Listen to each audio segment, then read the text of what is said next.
ঢাকা দক্ষিণ সিটি কর্পোরেশনের প্রশাসক আব্দুল সালাম তিনি জাতীয় ঈদগাহ মাঠ পরিদর্শন করছেন।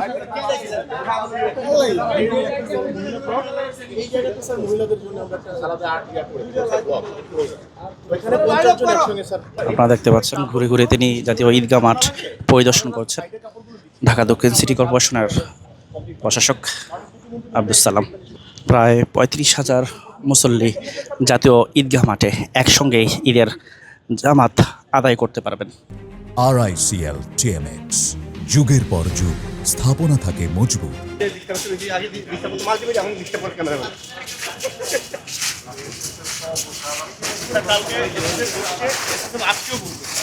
আমাদের ওই বেশ কিছু চেঞ্জেস আসছে স্যার, আমরা ওনারা যখন যেটা বলছে আমরা ইনস্ট্যান্টলি অত বেশি জায়গাটা জায়গাটা তো স্যার ওনারা ফিক্স করেছে, বাঁশের লেয়ার স্যার বাড়িয়েছে,